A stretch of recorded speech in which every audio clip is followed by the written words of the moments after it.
Hello students, आज हम हिंदी में अपना तीसरा पाठ शुरू करेंगे जो एक भक्ति रचना है जिसका नाम है सवैये। सबसे पहले सवैये किसने लिखे और सवैये का अर्थ समझ लेते हैं। सवैये के जो कवि है वो हिंदी के बहुत ही प्रसिद्ध कवि रसखान है और सवैये का अर्थ, सवैये एक प्रकार का छंद है, लेकिन इसके अलावा और दो अर्थ है वो समझ लेते हैं। पहले सवैये का अर्थ है तोलने का एक बाट जो सवा सेर का होता है। बाट गुजराती में जेने वजनिયું कहेवाय, काटलू, उसका मेजरमेंट होता है 1250 ग्राम। वो एक पुराना मेजरमेंट है वजन करने का। उसके बाद एक अर्थ होता है छंद। बहुत सारे छंद है व्याकरण में, उसमें एक छंद है सवैया। तो सवैया एक छंद है और सवैये का एक और अर्थ है पहाड़ा। मैथमेटिक्स में जो टेबल्स आते हैं वो टेबल्स भी पुराने जमाने में सवैये का एक पहाड़ा होता है। इस प्रकार से सवैये का यहाँ अर्थ है एक छंद। ऐसे कुल 4 छंद का हम अभ्यास करेंगे, लेकिन वो सवैये पढ़ने से पहले रसखान जी का परिचय देख लेते हैं। पेज नंबर 6 पर रसखान जी का परिचय, लेसन 3। उनका जन्म सन 1548 में हुआ था और उनका निधन सन 1926 में हुआ। रसखान जी का असली नाम सैयद इब्राहिम था। उनका जन्म दिल्ली में एक बहुत बड़े संपन्न परिवार में हुआ था। संपन्न यानी काफी अमीर धनिक परिवार में उनका जन्म हुआ था। गोस्वामी विठलनाथ जी से दीक्षा ग्रहण करके यानी उनके शिष्य बने। गोस्वामी विठलनाथ जी जो वैष्णव परंपरा के बहुत बड़े आचार्य थे, विद्वान थे, उनसे दीक्षा ग्रहण करके उनका शिष्य बनकर व्रज भूमि में रहकर, व्रज भूमि यानी भगवान कृष्ण का जहाँ जन्म हुआ, बचपन बीता, वो भूमि, मथुरा, वृंदावन, गोकुल आदि जो प्रदेश है उसको व्रज भूमि कहा जाता है। उस व्रज भूमि में रहकर कृष्ण भक्ति के बहुत सुंदर पद लिखे। पद यानी भजन। इस मुसलमान कवि की अनन्य कृष्ण भक्ति सराहनीय है। सराहनीय मतलब प्रशंसनीय, तारीफ करने योग्य। बहुत अद्भुत कृष्ण भक्ति के भजन उन्होंने लिखे। इनकी कविताओं में कृष्ण की रूप माधुरी यानी उनके सौंदर्य का, उनकी सुंदरता का, व्रज महिमा, राधा कृष्ण की प्रेम लीलाओं का अद्भुत वर्णन हुआ है। उनकी भक्ति में प्रेम, श्रृंगार और सौंदर्य की त्रिवेणी बहती है।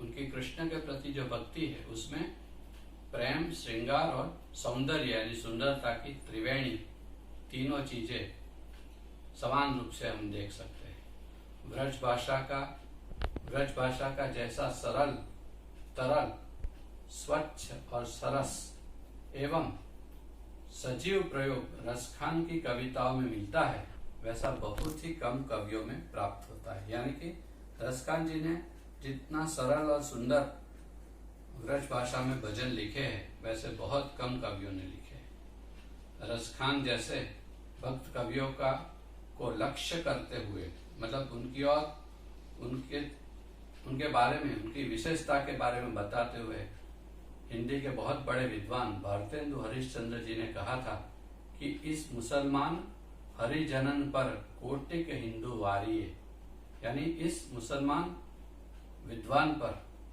हरि का भक्त है, उस पर कोटिक यानी हजारों हिंदुओं को वारिये मतलब मैं न्यौछावर कर देता हूँ। उनकी प्रमुख रचनाओं में सुजान रसखान, प्रेम वाटिका और रसखान की रचनावली इनकी प्रसिद्ध रचनाएं हैं। इसके अलावा रसखान जी के बारे में कुछ और बातें हैं जो मैं आपको बताना चाहता हूँ। प्रमुख कृष्ण भक्त कवि रसखान की अनुरक्ति यानी भक्ति न केवल कृष्ण के प्रति प्रकट हुई है, बल्कि कृष्ण भूमि के प्रति भी उनका अनोखा अनुराग व्यक्त हुआ है। इसका मतलब क्या है कि वो केवल कृष्ण के प्रति समर्पित नहीं थे, कृष्ण के अलावा कृष्ण भूमि यानी ब्रज भूमि के प्रति भी उनको बहुत ही अनोखा अनुराग यानी प्रेम था। उनके काव्यों में कृष्ण की रूप माधुरी यानी उनकी सुंदरता, ब्रज भाषा की महिमा, राधा कृष्ण की प्रेम लीलाओं का अत्यंत सुंदर मनोहर यानी बहुत ही सुंदर वर्णन हमें देखने को मिलता है। रसखान जी के बारे में कहा गया है कि रसखान यानी रस की खान। कृष्ण के प्रेम में इतने सुंदर, कृष्ण प्रेम के इतने सुंदर भजन लिखे कि लोग उनको रस की खान कहते हैं। उनमें कवि हृदय भगवत भक्त का एवं कृष्ण मार्गी व्यक्तित्व का नाम था। रसखान यानी भगवत भक्त एवं कृष्ण मार्गी व्यक्तित्व, और उस नाम को जिसने कृष्ण की भक्ति में अपना समस्त जीवन व्यतीत कर दिया था, कृष्ण की भक्ति में अपना पूरा जीवन समर्पित कर देने वाले ऐसे महान कवि की कुछ रचनाएं, 4 सवैये हम विस्तृत रूप से अब हम अभ्यास करेंगे। इन सवैयों का सेंटर आइडिया जो सेकंड पैराग्राफ में दिया है वो समझते हैं। यहाँ रसखान के 4 सवैये लिए गए हैं। इन सवैयों में श्री कृष्ण ही नहीं, कृष्ण भक्ति के प्रति अनन्य अनुरक्ति एवं समर्पण की भावना सजीव हुई है। यानी कि इन सवैयों में केवल कृष्ण ही नहीं, कृष्ण भूमि यानी कि व्रज भूमि, जहाँ कृष्ण का जन्म हुआ, बचपन बीता, गोकुल, मथुरा, वृंदावन आदि जो पवित्र भूमि है, उसके प्रति रसखान जी की अनन्य अनुरक्ति, अनुरक्ति यानी भक्ति, उनका प्रेम एवं समर्पण की भावना सजीव हुई है। मतलब यहाँ पर उसका सुंदर शब्दों में वर्णन किया गया है। कृष्ण की विविध लीलाओं का मनोहर वर्णन हुआ है। इन सवयों में भगवान श्री कृष्ण की अलग अलग लीलाओं का बहुत ही सुंदर, मनोहर यानी बहुत ही सुंदर शब्दों में वर्णन हुआ है। इन सवयों में श्री कृष्ण का धेनु चराना यानी गाय चराने जाना, यमुना के किनारे गाय चराने जाना, बैनु बजाना यानी बांसुरी बजाना, प्रेम रंग में रंगना, गोप और गोपियों के साथ प्रेम रंग में रंगना, और उनकी भंगिमा यानी अलग अलग मुद्राओं का, अलग अलग लीलाओं के साथ माधुर्यपूर्ण चित्रण हुआ है। मतलब बहुत ही सुंदर मधुर शब्दों में वर्णन किया गया है।